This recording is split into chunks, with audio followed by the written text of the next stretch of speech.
As of recording this video, Smash Ultimate has now been out for more than half a decade. During this time, we've seen many changes across the world, such as a pandemic, huge technological advances like AI seemingly taking over our lives, and varying tier list changes in a Nintendo Switch fighting game, with one character in particular having a pretty rocky journey.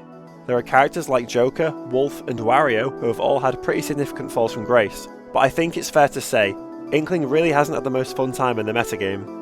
From a character who is considered to be one of the best characters in the game on release, to now a barely relevant mid-tier, let's discuss why I believe Inkling to have the biggest drop-off in Smash Ultimate history. Let's go back to where it all began, December 2018. Upon Ultimate's release, Inkling was considered to be one of, if not the best character in the game. Multiple top players were singing her praises, placing her very highly in early tier lists. Players were quick to notice how absurdly disjointed back air was, giving her a really safe neutral tool. In the early days of Ultimate, people were a lot scrappier and had more aggressive neutrals, meaning they were a lot more prevalent to being hit by Inkling back air. Back air was also a move which could be used as both a combo starter and finisher, and also be used as a reliable edge guarding tool. Back air was not only disjointed, but safe as well, meaning there's little risk of using it if spaced correctly. This made it her primary neutral tool, due to the low commitment of using it in neutral, and the reward you got for hitting it. Overall, it was perceived to be an extremely strong move. She also had access to splatter shots and other moves which covered opponents in ink. One major change from Smash 4 to Smash Ultimate was that the damage of moves increased across the board, and if a character had ink on them, then moves did additional damage, meaning she was able to rack up damage quickly. On a surface level, this meant that Inkling's advantage was amongst some of the strongest, as Inkling had a pretty easy to understand neutral and strong damage output. We can't forget about how controversial Splat Roller was at the time as well. There hadn't been a move quite like it ever introduced into Smash. This meant that players found it really polarising to deal with. A move which had a pretty large hitbox and it buries you? Yeah, pretty good move. These bury setups allowed Inkling to kill you off one charged smash attack, or follow up with another move to push advantage even further. Nintendo were quick to alter Roller however, as in patch 2.0.0, they gave it a smaller hitbox, and now has a shorter bury time at a lower percents and a longer one at higher percents. Despite these changes, Inkling players didn't think this impacted her viability in the slightest, and simply went on with their days. To top off her kit, she also had a pretty good kill confirm, with up throw into up air. The strong perception of Inkling garnered the character a large player base, and at the forefront of it all was the American player Cosmos. Cosmos backed the strong perception of Inkling, achieving multiple strong results during the first half of 2019, as well as racking up a good amount of strong wins. Even outside of top level, Inkling still had notable meta relevancy, being the 5th most used character in bracket across the world. The perception of Inkling, alongside solid results at all levels of play, was pretty telling that Inkling was here to stay, right? Yeah, towards the latter half of 2019, there seemed to be a small decline in results for Inkling. People were starting to have a stronger grasp on Inkling's kit, and seeing that she actually had a couple of flaws. Her out of shield game was lacking, meaning characters could safely overwhelm her shield with little risk. And the realisation of how telegraphed Roller could be was a pretty big deal. People just kinda caught on to that you could just shield it, and punish the lag due to how committal the move was. Crazy that it took a good couple of months for players to realise that just pressing the shield button would solve literally all of our problems. She also seemingly struggled to kill past certain percents, and didn't have a straight hit move which could easily kill if it hit, which many other top tiers had. However, despite the counterplay development, Inkling was still seeing success, especially in Europe. This was because of the Dutch player Space, who was not only the continent's best Inkling player, but also one of the best players in Europe. He was able to pilot the character to achieving strong results, even with a win on Gluttony, who had rarely lost against another European player up until that point. With Space's strong performances, as well as prominent usage of the character at all levels of play, Inkling was still perceived to be a strong character, as it was believed that her strengths still outweighed a lot of her weaknesses. As we progress into early 2020, Ultimate had just had its first birthday, and the meta was starting to take shape, until it was swiftly halted by the COVID pandemic, forcing everybody indoors and to play online.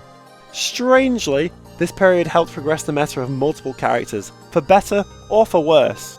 And, spoilers, for Inkling it made it a lot worse. Early into the online era, many top players still saw potential in Inkling, with her still being ranked relatively high on tier lists for a good amount of 2020. But as time went on, character metas started flourishing, and with the release of more DLC characters, Inkling's meta was seemingly stagnating, and with her top reps opting for other character choices, the perception of Inkling continued to drop. Upon the return of offline tournaments in 2021, we all know that the meta hard shifted to become a lot more defensive, and a lot of characters' advantage states became a lot more explosive. Whilst there was definitely development in Inkling's advantage state and combo game, it couldn't quite keep up with the higher tier characters who had stronger tools defensively, and more reliable kill options.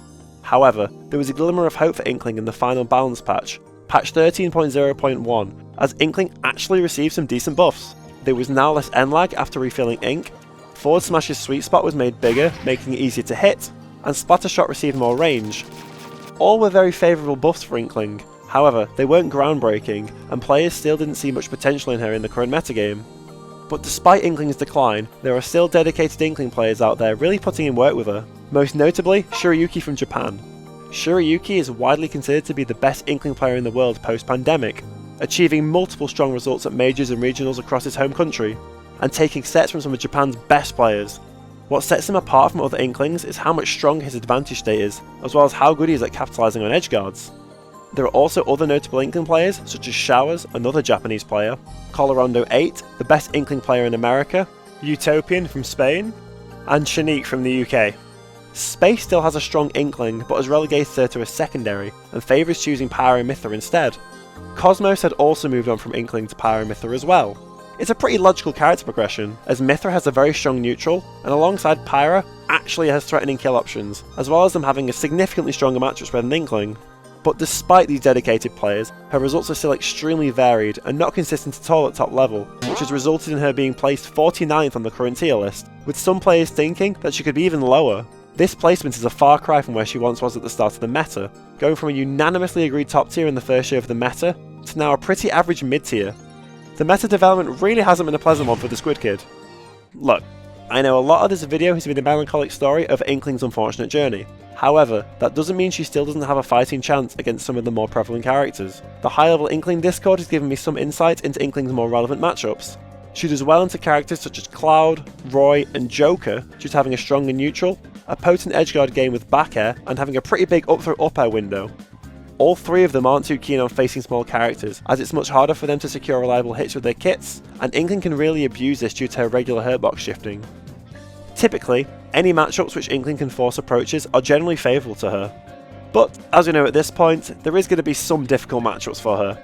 Rob is typically considered to be problematic for Inkling, due to his ability to play at mid-range and force approaches from Inkling, as well as abuse CQC situations due to how polarising his boxing game is, and how subpar Inkling's out of shield options are.